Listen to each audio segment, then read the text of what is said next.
Hi, I'm Nancy O'Neill. On Suncoast FYI today are Chris Belenka from the State College of Florida, Jeffrey Kinn from the Players Center, and Rick Miller, co-creator of an exciting new production at the Oslo Theater.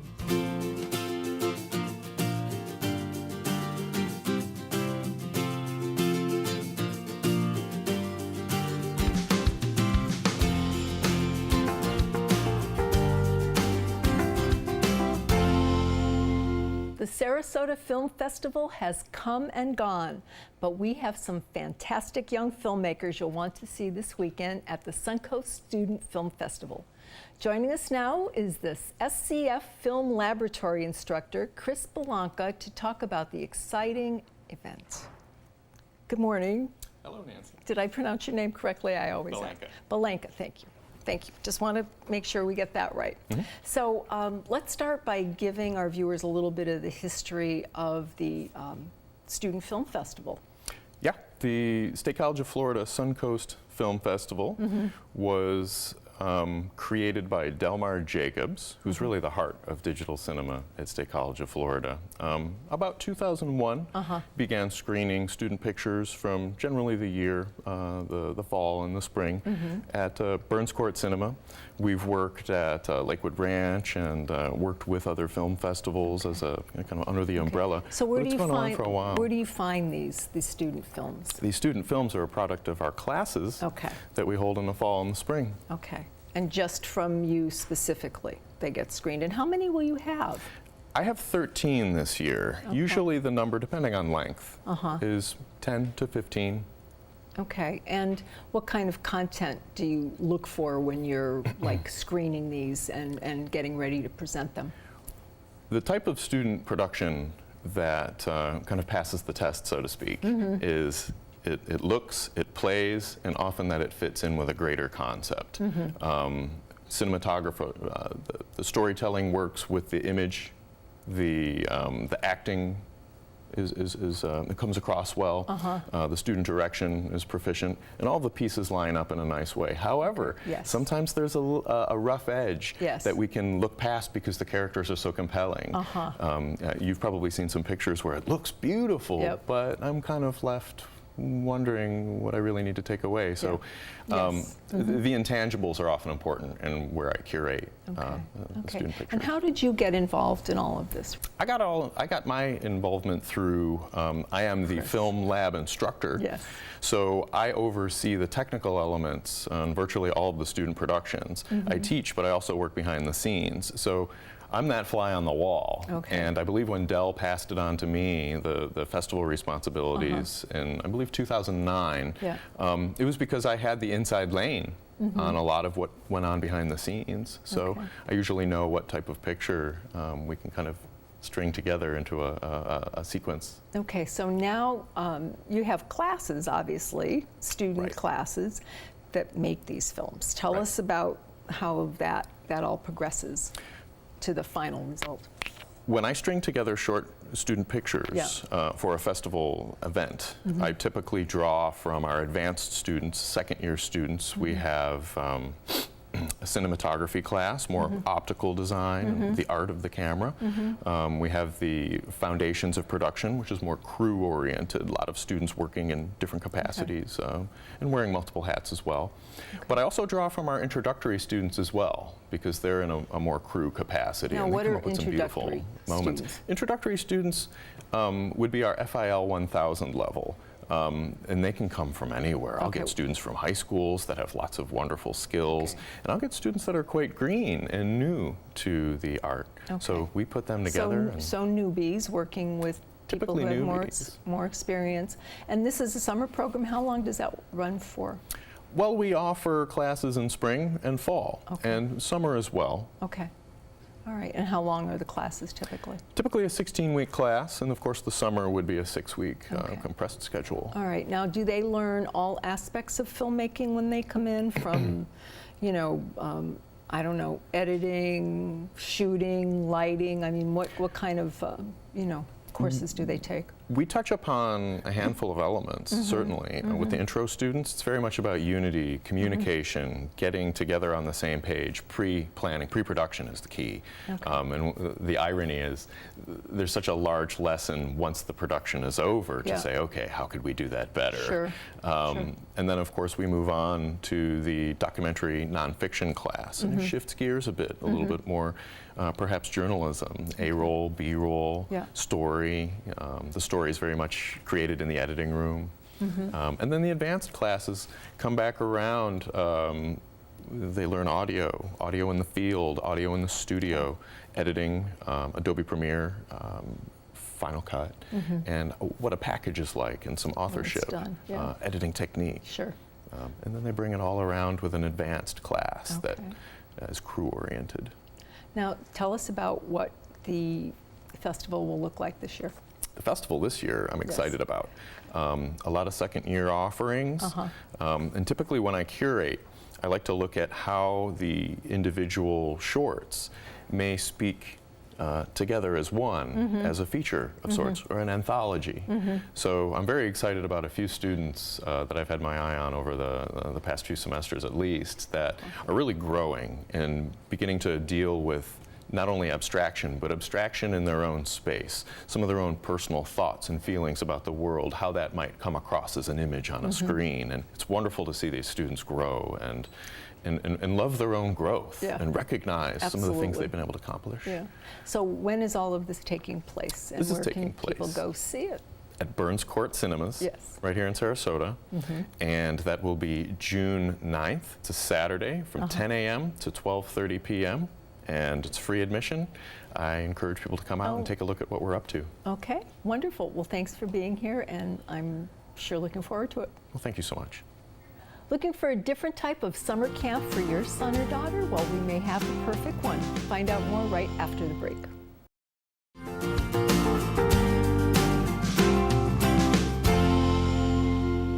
Welcome back to Suncoast FYI. Looking for a new and different type of summer camp for your child? The Player Center might be the place for you. I'm joined now by Artistic Director Jeffrey Kinn to talk all about that. Hi. Hi. Hi. Finally got you here. Yay. Yay. We love it. Okay. Yes. So. Yeah, so much going on. And our summer camp is just one aspect of our amazing summer at the Players Center. Is that the Sizzler Summer Sizzler? It's part of the Summer Sizzler season. Yeah, right. But well, summer camps are always great because we are the area's community theater, so having your kids with us makes total sense. Yes. And the Summer Sizzler programming is something that I started a few years back because the Players didn't have a season in the summer. So now we have our kids' summer camps, which are part of our season. We have 3 amazing shows that we produce.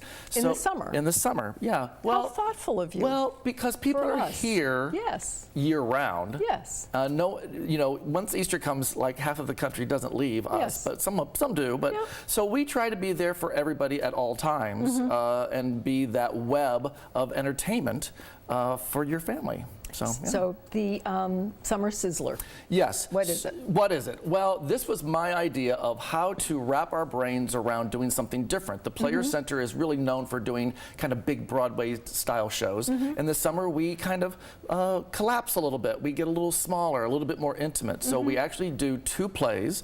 We open next week with Crossing Delancey, which is a beautiful play about a young Jewish woman in New York looking for love. We're doing a brand new musical review called Tops from Flops.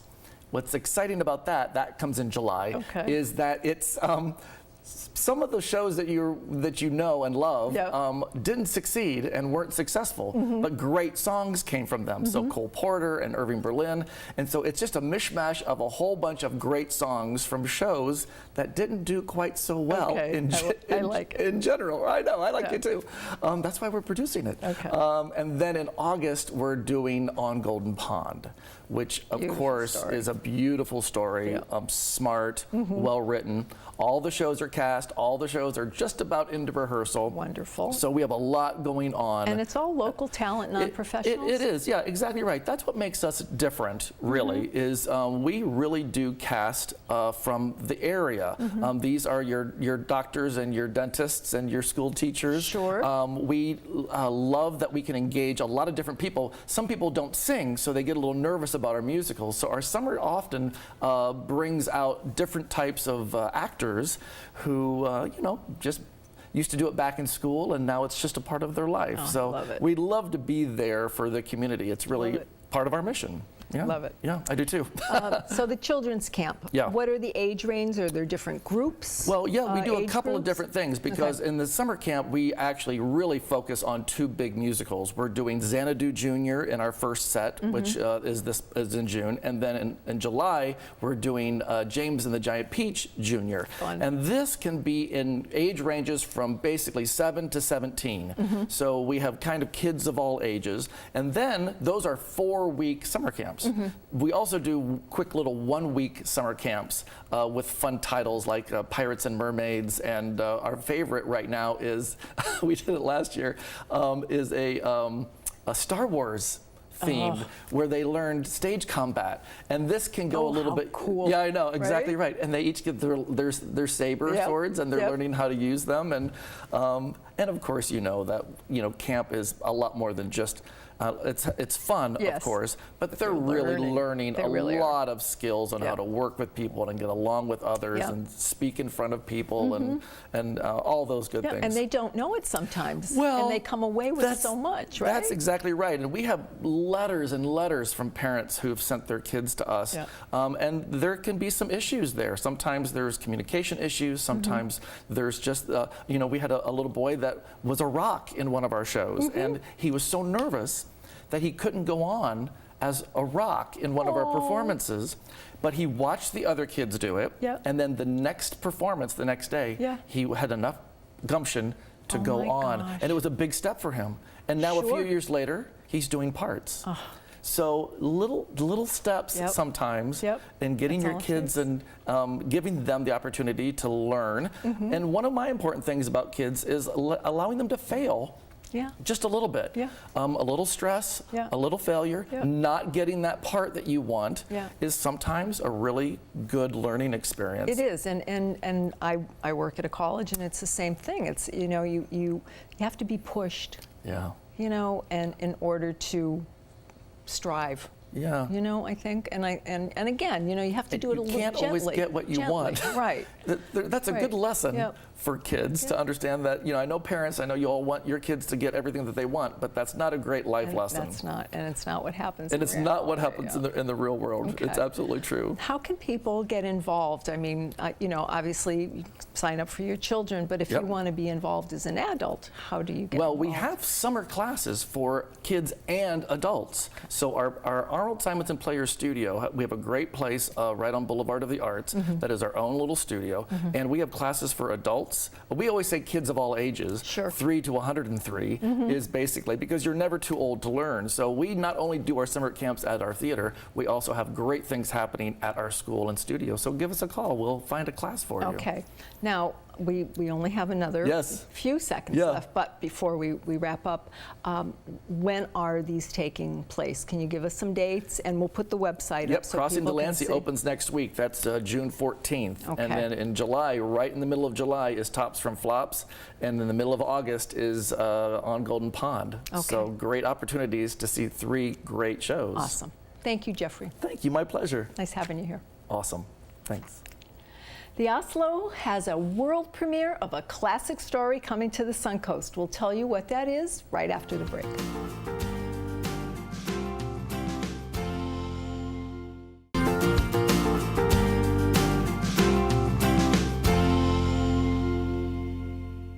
Welcome back to Suncoast FYI. The beloved children's book, The Jungle Book, will be making its world premiere at the Oslo this summer. We are joined now by co-creator of the show, Rick Miller. Hi. Hi. And you've just arrived from Toronto. That's right. Recently. Way up from Canada. Oh, and wow. we're here again. We were here last year with 20,000 Leagues Under the Sea. And they liked us so much, they brought us back for a new show. Yes, The Jungle Book by Kipling. That's right. And tell us about how you're adapting that to the stage. Right, well, most people know The Jungle Book through the movies that were created. And we're trying to go back to Kipling's writing and really not only have Mowgli in the jungle, but actually tell the story of Mowgli in the town. So it's actually a different story. It broadens the story that I think that most people know, and it's a really enjoyable, really fun multimedia show for the whole family, and we think audiences are going to love it. Now, what was your inspiration for this? How did that all come about? When I was a kid, I had something on the wall of our bathroom, actually. It was a calligraphy writing of Kipling's If, a poem. And I remember just kind of learning it by heart as a kid. And I realized a lot of that really stuck with me. And when I looked at Jungle Book again, it was actually the law of the jungle, but transposed to humans. It really was just how to survive in this world, in this jungle we live in. And so I was really excited that those words of wisdom could then be translated. And so we brought in Kipling's writings, his poems, his songs. It's not just the Jungle Book, it's actually expanding on it. But it really is this wonderful tight little package with a lot of multimedia, a lot of lights, a lot of sound, a really immersive thing to take everyone into the jungle and out back again. So how are you going to bring the audience into all of that technology when you have them there, captivated by your... Well, the trick with when you have a movie, you kind of know how things are done. Sure. They take you into computers basically to show how take you into the jungle. Here, we don't have a natural tree or a leaf on stage, but through our video, through our lighting, our sound, we're basically able to immerse people and sometimes trick them so that they don't quite realize how things are done.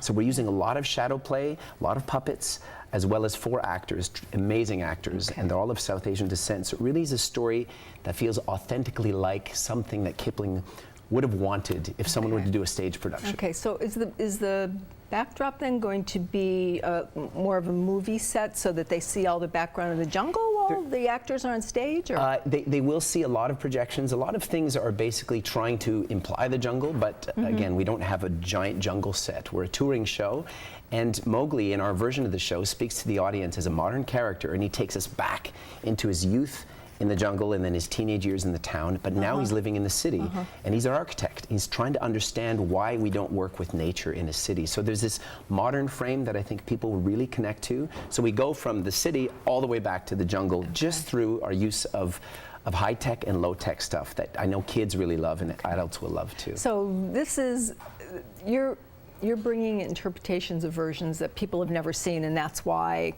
this will be a new experience for everybody. I think so. We really wanted to go back to the books, but also you didn't want to forget about Mowgli. His story is central, and I think the one that most kids can connect to, because it really is a story about not belonging, right? And it's a story we can maybe all relate to. He didn't belong. He got booted out of the jungle for being too much one way, and booted out of the town for being too much of another way. So this sense of never feeling connected, even with all our technology today, is something that I think we really wanted to draw out. And that's, I think, what will come from the play, is not just this sense of connection, but also how do we live in a city with nature? Right. Now, children of all ages, I'm sure, can appreciate this, but what kind of spins are you putting on it so that everybody gets it, so that everybody enjoys it? I think animated movies, the recent Disney movie as well, they do it really well. They have jokes there and themes that can connect for audiences and kids, and we're always aware of that. I honestly don't create shows for kids. I create shows that I enjoy for the inner child in me. And I think when you're sitting with someone of a different generation, watching them experience things together, that's what theater is. You know, we could just be watching a movie, but we're not. We're drawn into a beautiful theater that Oslo is, and really just experiencing something together and feeling moments of magic and actually being transported. When you know it's just people on stage pushing buttons, it's quite a magical feeling, and it's especially magical when you're sitting with a kid and watching their eyes light up. Yeah, it is. And I mean, like you said, it's the experience of, you get so engrossed in books. So that's what you bring to the stage. Now, tell us a little bit about your background and how this all came out. Well, I studied architecture in Montreal, in Canada, but I always came at it from what an architect does, which is build worlds, essentially. And so Mowgli, as our modern character, is an architect, but he's finding what he's doing is actually not even, he's lost all of his jungle inside him. He's building with a complete disregard for nature. So we felt it was really important to have a modern entry point so that people can bring their own personal story as to how they interact with animals, how they interact with the city, so that we never forget that we're actually sitting on jungle or desert, or near water in the case of Florida. And so there's lots of stories that not only talk about animals, but also our relationship to the natural world. And my background was always, I had the blessing of being surrounded by nature, but in the city. And so I always think people should seek that out. And I think after seeing our play, they'll hopefully feel a little bit differently about what they see around them and how what we have. Yeah, what we have, really. And often we treat it with such blatant disrespect. In some ways we spit on it when we build a building a certain way. And there are other ways to do it. And that's what we're trying to give people, is hope, not discourage them from, from the challenges we face, but actually solve problems together. And that's what Mowgli's doing. He's brought everyone into the theater to realize that this is what I learned in the jungle. This is what the law of the jungle, this is what I remember, and now I'm going to apply it to my daily life today. Wonderful. Now tell us when the show is, when people can see it, and where they can get tickets, please. They can get tickets at the Oslo Rep website. They can go to junglebook.ca as well. We'll lead you to that website. And we preview on June the 6th, and we open June the 9th, and it runs for 3 weeks. Awesome. And bring your kids, but I think bring the whole family, because it really is a treat to watch the show. I'll see you there. Thank you. Okay, thanks for being here. The weekend is almost here. If you're looking for something to do, we have a few suggestions you might enjoy, so I'll tell you about them when we come back.